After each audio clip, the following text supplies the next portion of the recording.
पश्चिम बंगाल की सियासत को लेकर बीजेपी का मंथन दिल्ली में चल रहा है। बंगाल बीजेपी के बड़े नेता और नेता प्रतिपक्ष शुभेंदु अधिकारी दिल्ली में हैं। जेपी नड्डा और अमित शाह से मुलाकात के बाद वो पीएम मोदी से मिले। बताया जा रहा है कि इस मुलाकात में बंगाल के सियासी घमासान पर चर्चा हुई। राज्य में जारी सियासी हिंसा बीजेपी के लिए एक बड़ी चुनौती है। इसके अलावा बीजेपी में टूट की चर्चा से बीजेपी सतर्क है। शुभेंदु अधिकारी के अलावा अर्जुन सिंह और सौमित्र खान जैसे नेता भी दिल्ली पहुंचे हैं। खबर यह है कि बीजेपी ममता बनर्जी सरकार के खिलाफ रणनीति पर मंथन कर रही है। तो ये जो सियासत चल रही है पश्चिम बंगाल में, उसका असर दिल्ली में दिख रहा है, क्योंकि दिल्ली में महत्वपूर्ण बैठक और सबसे अहम ये है, आप देख रहे हैं कि टीएमसी के जीतने के बाद, टीएमसी के पश्चिम बंगाल फतह के बाद कई ऐसे नेता हैं जो पहले बीजेपी में शामिल हुए थे, फिर से एक बार टीएमसी की तरफ लौटने लगे हैं या लौटने की इच्छा रखते हैं। बीजेपी के सामने चुनौतियां कई हैं और बैठकों के जरिए उन्हीं चुनौतियों को साधने की कोशिश की जा रही है। इन सब के बीच एक और बहुत महत्वपूर्ण खबर है जिसका जिक्र आपके सामने करना जरूरी है, और वो है बाबा रामदेव से जुड़ी हुई खबर। रामदेव की मुश्किलें कम होने का नाम नहीं ले रही हैं। एलोपैथ पर दिए गए उनके बयान के बाद विवाद थमने का नाम नहीं ले रहा है। अब पटना में बाबा रामदेव के खिलाफ आईएमए ने नया मोर्चा खोल दिया है। साथ ही आईएमए ने बाबा रामदेव की गिरफ्तारी की मांग भी की है। दिल्ली, पटना और देश के अनेक हिस्सों में रामदेव के खिलाफ विरोध प्रदर्शन हो रहे हैं। रामदेव के खिलाफ डॉक्टर्स विरोध कर रहे हैं, तो वहीं विपक्ष के नेता भी हमलावर हैं। इस बीच रामदेव के खिलाफ एक नया मामला सामने आ गया है। दरअसल एक महिला ने बाबा रामदेव के वादों पर भरोसा करते हुए पतंजलि की दवाओं से अपना इलाज करा रही थी, लेकिन पतंजलि की दवाओं के चलते उसकी हालत नाजुक हो गई। हालांकि जिन डॉक्टर्स को बाबा रामदेव कोस रहे हैं, नकारा साबित करने में लगे हुए हैं, उन्हीं डॉक्टर्स ने महिला की किसी तरह जान बचाई। महिला के पति की आप बीती आपको सुनाते हैं। मेरी वाइफ का नाम उमा पांडे है। उनके हाथ पर और पैरों पर सफ़ेद चकत्ते की शिकायत थी, वाइट स्पॉट जिन्हें बोलते हैं। पिछले वो 6 महीने 1 साल से थे करीब। हम लोगों को रिकमेंड किया किसी ने, बताया पतंजलि की एक डॉक्टर बैठते हैं सेक्टर 50-51 में, वहाँ से दवा ले लो, ठीक हो जाओगे। हम लोगों ने 2 महीने की दवाई वहाँ से ले ली थी और उन्होंने बोला 1 महीने बाद आप लोगों को वापस दिखाना है। जब हमने दवाई 15 दिन ली तो हम लोगों को वॉमिटिंग की शिकायत होने लगी। तो वहाँ से दवाई ली तो मेरी वाइफ को वॉमिटिंग की शिकायत होने लगी। एक आध दिन हम लोगों ने देखा थोड़ा बहुत वॉमिटिंग थी, दूसरे दिन वॉमिटिंग और बढ़ी, हम लोगों ने वो दवाई छोड़ दी। उसके बाद हमने डॉक्टर अनुरुद्ध सिंह है यहाँ पर सेक्टर 47 में श्री कृष्णा क्लिनिक के नाम से, हम वहाँ पर दिखाया। तो फिर डॉक्टर को हमने बताया हमने बस 10-15 दिन ये दवाई खाई है पतंजलि की। उन्होंने बोला कौन कौन सी दवाइयाँ खाई हैं। हमने उन लोगों को दवाइयाँ भेजी। दिव्य खतरा रिस्ट के नाम से कोई उसमें एक दवाई थी, सीरप था, और भी 3-4 दवाई उनके साथ थी। तो उसमें एक कोई नीला थोता नाम से उन्होंने निकाला था कि नीला होता है, इससे लिवर खराब होने के चांसेस काफी ज्यादा हैं। डॉक्टरों के मुताबिक जो दवा महिला ले रही थी उसमें कॉपर सल्फेट की मात्रा काफी ज्यादा थी, जिससे हेपेटाइटिस हुआ और महिला का लिवर डैमेज हो गया। तमाम सवाल उठते रहे हैं। अब एक ताज़ा मामला सामने आया है नोएडा से, जहां पर बाबा की दवाइयों को लेने के बाद एक महिला के जो लंग्स हैं और जो लिवर है उसमें प्रॉब्लम क्रिएट हुआ। मेरे साथ डॉक्टर साहब हैं, डॉक्टर जितेंद्र सिंह शेखावत, जो कि एक सीनियर डॉक्टर हैं सदर हॉस्पिटल के अंदर, जिन्होंने उनको ट्रीट किया था। डॉक्टर साहब, ये मामला आपके पास कब आया था और इनको शुरू में कि क्या आपने डिटेक्ट किया था?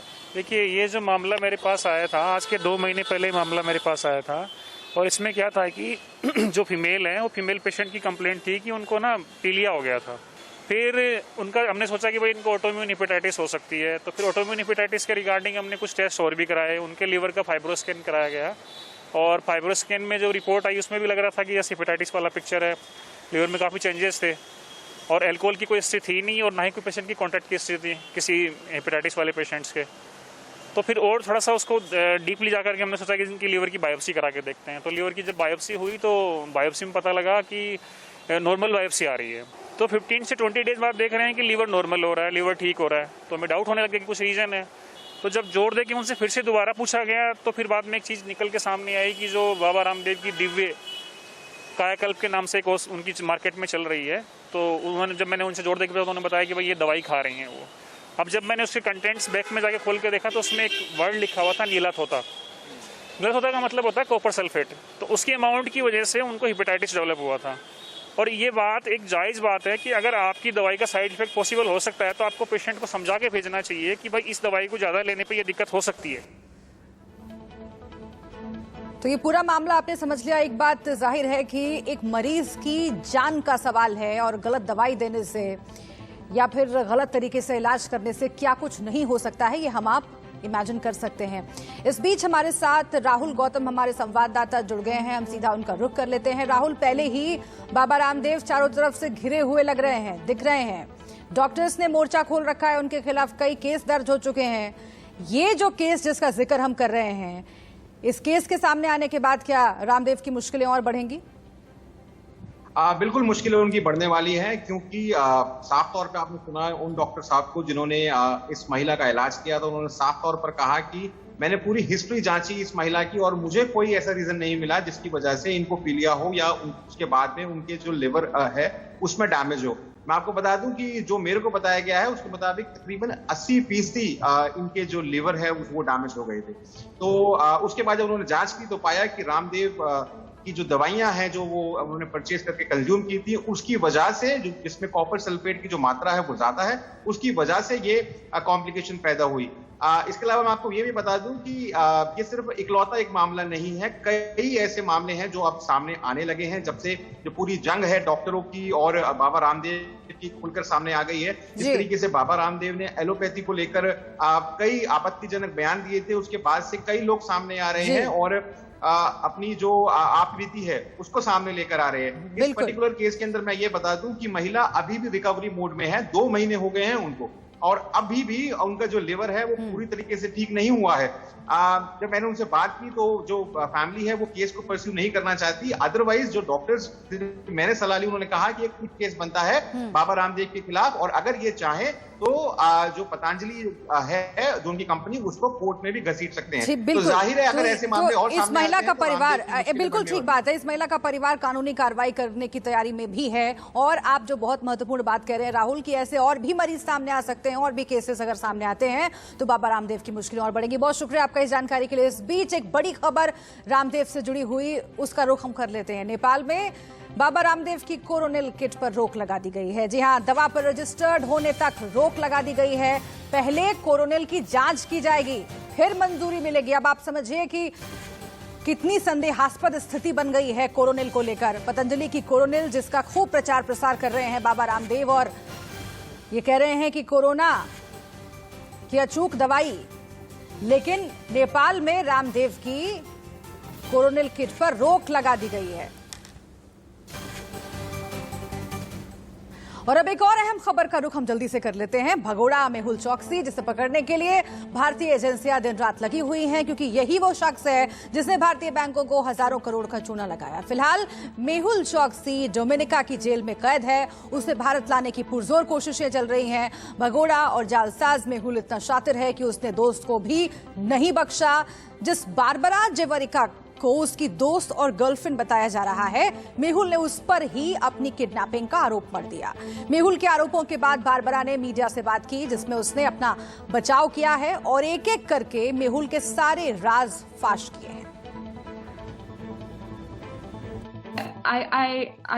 I'm not too sure who, like if it's his plan was, or someone planned it for him, or I know like he has like a close right-hand person that he told me and he has sometimes like phone conversations with, so I don't know if it was like planned, but I feel like that because he told me, he hinted me these messages about the yacht and like we go to other island and Cuba. So there is something that there must have been, maybe that he was planning something later stage. जिस Barbara को दुनिया भर की media Mehul चौकसी की girlfriend बता रही है, उसने साफ किया है कि वो ना तो मेहुल की दोस्त है ना ही गर्लफ्रेंड।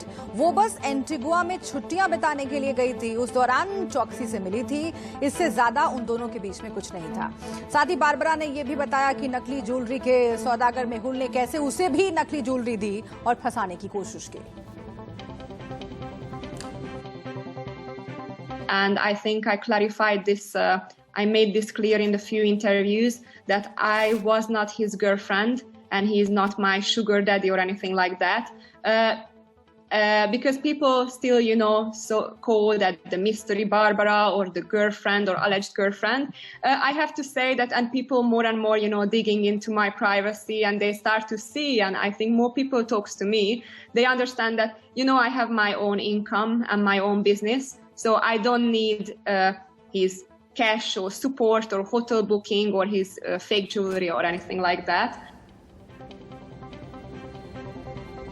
इसी खबर पर ज्यादा जानकारी के लिए हमारे संवाददाता आशीष सिन्हा हमारे साथ जुड़ गए हैं। आशीष, इस पूरे केस पर सबकी निगाहें हैं और बारबरा को लोग सुनना चाहते थे। बारबरा ने जो बातें कही हैं उससे कई तथ्य सामने आए हैं और ऐसा लगता है कि जानबूझकर एक कहानी गढ़ी मेहुल चौकसी और उसकी लीगल टीम ने, ताकि बारबरा के नाम पर खुद को बेगुनाह साबित किया जा सके, खुद को बेचारा साबित किया जा सके। किडनैपिंग होती है, मारपीट होती है, ये तमाम कहानी गढ़ी गई। देखिए, बारबरा के बयान को सुनने के बाद तो ऐसा ही लगता है और पुलिस जो है इस मामले में जांच कर रही है। कई अहम बातें बारबरा ने साफ कर दी है। पहली कि वो मेहुल की गर्लफ्रेंड नहीं है, तो कहा जा रहा था कि वो मेहुल चौकसी की गर्लफ्रेंड है, वो नहीं है। दूसरा, मेहुल चौकसी उससे नाम बदलकर मिला था। बारबरा ने अपने बयान में कहा कि मेहुल ने अपना नाम राज बताया था। तीसरा, मेहुल ने उससे जो डायमंड के रिंग गिफ्ट की थी वो नकली निकली। चौथी अहम बात कि जो आरोप लगाए जा रहे हैं कि मेहुल जब बारबरा से मिलने गया था तो वहां बारबरा ने उनकी पिटाई करवाई थी और उस समय बारबरा का जो एक्टर था वो संदेहास्पद था, उसका भी उन्होंने खंडन किया और ये कहा कि जिस लोकेशन पर मेहुल चौकसी के साथ झगड़ा हुआ था वो बेहद ही प्राइम लोकेशन है और वहां पर ये संभव नहीं है। पांचवी अहम बात कि मेहुल चौकसी ने खुद आगे बढ़कर बिजनेस में बारबरा की सपोर्ट करने की बात कही थी। छठी अहम बात, मेहुल चौकसी जो है वो क्यूबा जाने की बात कर रहा था। एक बड़ा सवाल यहाँ पर यह है कि आखिर मेहुल क्या क्यूबा भागना चाह रहा था या नहीं। पुलिस इस पूरे मामले में जांच करी है। दोनों के बयान आ चुके हैं, चौकसी के भी और बारबरा के भी। अब देखना यह है कि पुलिस इस मामले में जब जांच पूरी करके बयान जारी करेगी तो किसके बयान पर भरोसा जताती है और आखिर वो 8 से 10 लोग कौन थे चौकसी के मुताबिक जिसने उस पर हमला किया था। शुक्रिया आपका आशीष इस पूरी जानकारी के लिए। तो ये मामला बेहद पेचीदा हो गया है, लेकिन इन सब से आगे बढ़कर एक और अहम खबर आपके सामने रखते हैं। जरा निजी मामला है लेकिन आपके लिए जानना जरूरी है, क्योंकि एक सांसद, एक राजनेता और एक अभिनेत्री की बात हो रही है जो खूब सुर्खियों में रही। हम बात कर रहे हैं नुसरत जहां की। उनके पति निखिल के बीच लंबे वक्त से अनबन की खबरें आ रही थी। आज नुसरत जहां ने खुद सामने आकर कबूल किया कि 6 महीने से उनका और निखिल का कोई संबंध नहीं है। नुसरत ने 7 पॉइंट में अपना बयान जारी किया और कहा कि निखिल से उन्हें तलाक लेने की जरूरत नहीं है क्योंकि शादी लीगल थी ही नहीं। उन्होंने निखिल पर कई आरोप भी लगाए हैं। कुछ दिनों से इस बात की चर्चा थी कि नुसरत प्रेग्नेंट है और निखिल को इसकी जानकारी नहीं है। मशहूर लेखिका तस्लीमा नसरीन ने एक ट्वीट किया था जिसके मुताबिक नुसरत की दोस्ती अभिनेता और बीजेपी नेता यशदास गुप्ता से चल रही है। नुसरत ने 2019 में बिजनेसमैन निखिल जैन से शादी की थी। लोकसभा चुनाव जीतकर जब नुसरत मांग भरकर संसद में पहुंची थी तो इसकी काफी चर्चा भी हुई थी। तो ये पूरा मामला सिंदूर लगाए और हाथों में सुहाग की निशानी पहने नुसरत जहां की तस्वीरें काफी चर्चा में रहीं। इससे पहले मुस्लिम समुदाय की नुसरत ने हिंदू रीति रिवाज के साथ बिजनेसमैन निखिल जैन से तुर्की में शादी की थी और शादी की तस्वीरें सोशल मीडिया पर वायरल हुई। शादी के बाद नुसरत और निखिल ने एक दूसरे को बहुत प्यार करने वाले कपल की तरह पेश किया, लेकिन शादी के 2 साल के भीतर ही अब ये जोड़ी अलग हो चुकी है। दोनों के अलग होने की चर्चा पहले से है, लेकिन बात तब साफ हो गई जब निखिल जैन ने तलाक के लिए कोर्ट का रुख किया, जिसके जवाब में नुसरत ने बयान जारी कर शादी पर ही सवाल खड़े कर दिए और कहा कि विदेशी धरती पर शादी होने के कारण और तुर्की मैरिज रेगुलेशन के मुताबिक शादी अमान्य है। ये 2 अलग धर्मों के लोगों के बीच हुई शादी है, इसीलिए इसे भारत में वैधानिक मान्यता देने की जरूरत थी, लेकिन ऐसा नहीं हुआ। कानूनी तौर पर यह शादी वैलिड नहीं है, बल्कि एक लिव इन रिलेशनशिप था। ऐसे में तलाक का सवाल ही नहीं उठता। हम बहुत पहले ही अलग हो गए थे, लेकिन मैंने इस पर बात नहीं की क्योंकि मैं प्राइवेट लाइफ को अपने तक ही सीमित रखना चाहती थी। कानून की नजर में ये शादी बिल्कुल भी नहीं है। बताया जा रहा है कि पिछले साल नवंबर से ही नुसरत और निखिल एक दूसरे से अलग हैं। इस दौरान चर्चा रही कि नुसरत बांग्ला फिल्मों के एक्टर यशदास गुप्ता के करीब हैं। चर्चा ये भी है कि नुसरत कुछ महीनों से प्रेग्नेंट हैं और इसकी जानकारी तक निखिल को नहीं है। यानी नुसरत और निखिल की राहें अलग हो चुकी हैं। लेकिन हैरत इस बात पर है कि जिस रिश्ते की इतनी चर्चा हुई, जिसे एक मिसाल की तरह पेश किया गया, वो रिश्ता आखिर क्यों टूट गया, इसका जवाब फिलहाल नहीं मिला है। लेकिन नुसरत इस आरोप से इनकार कर रही हैं कि उन्होंने निखिल के पैसों का इस्तेमाल किया। उन्होंने कहा कि वो अपनी जरूरतें खुद पूरी करती हैं और किसी से पैसे नहीं लेती। उल्टे नुसरत ने निखिल पर अपने बैंक अकाउंट से पैसे निकालने का आरोप लगाया है। नुसरत ने अपने इंस्टाग्राम से निखिल के साथ अपनी तस्वीरें भी डिलीट कर दी हैं। अब आपको दिखाते हैं कि नुसरत ने अपने बयान में क्या कहा है। नुसरत के मुताबिक शादी तुर्की में हुई है, वहां के कानून के मुताबिक शादी वैध नहीं है। भारत में स्पेशल मैरिज एक्ट के तहत रजिस्ट्रेशन नहीं। निखिल से शादी लिव इन रिलेशनशिप जैसी थी। कानून की नजर में शादी लीगल नहीं, तलाक का सवाल ही नहीं खड़ा होता। काफी पहले हो गया था निखिल से अलगाव, ये भी कहा है नुसरत ने। मैं अपने टूर और छुट्टियों पर जाने का खर्च खुद उठाती हूँ। निखिल का मेरे खर्च से कोई लेना देना नहीं है, ये सफाई दी है नुसरत ने। परिवार की परवरिश का खर्च निखिल नहीं, मैं उठाती हूँ। अलग होने के बाद भी निखिल ने मेरे पैसे गलत ढंग से निकाले। निखिल की हेरा फेरी पर पुलिस से शिकायत करूंगी, ये भी कहा है नुसरत ने। मेरे कपड़े, गहने और गिफ्ट्स निखिल ने नहीं लौटाए हैं। मैंने कड़ी मेहनत से पहचान बनाई है, उसका फायदा नहीं उठाने दूंगी। एक तरफा कहानी से मेरी इमेज खराब ना की जाए। तो ये तमाम बातें नुसरत ने कही हैं अपने बयान में, जिसके बाद जाहिर है कि उनके फैंस के जहन में कई सवाल खड़े हो रहे हैं। अरूप काली हमारे साथ, हमारे संवाददाता जुड़ गए हैं, हम सीधा उनका रुख कर लेते हैं। अरूप, जो स्टेटमेंट नुसरत ने दिया है, उसके बाद एक बात तो साफ है कि कई महीने हो गए पति पत्नी को अलग हुए, लेकिन अब जाकर अगर नुसरत ने स्टेटमेंट दिया है तो उसकी वजह क्या है? तो वो तो नुसरत ही जानता है आप वो क्यों स्टेटमेंट दिस टाइम इसके स्टेटमेंट दिए। लेकिन मैं दो बातें करना चाहता हूँ। जब नुसरत टेकिंग लिए थे लोकसभा में, उन्होंने उस टेकिंग में उन्होंने बोले थे, मैं नुसरत जहान रूही कोई लोकसभा का जो वेबसाइट है, तो हम अगर वो वेबसाइट पे नजर दें, वहाँ पर हम देख सकते हैं कि वहाँ पर नुसरत की सीट गायब रखा है और पाउस के नाम पर निखिल जैन का ही नाम है। तो कौन सा नुसरत झूठ बोल रहा है, कौन सा नुसरत सच बोल रहा है? नुसरत आज जो स्टेटमेंट दिया नुसरत वो की सच है। नुसरत जो लोकसभा का जो स्टेटमेंट दिया वो सच है। Nusrat is lying, Nusrat is lying. तो अगर वो नहीं सच हुआ तो लोकसभा का अंदर वो दायरे में पड़ जाएगा, उसके खिलाफ कार्रवाई हो सकते हैं।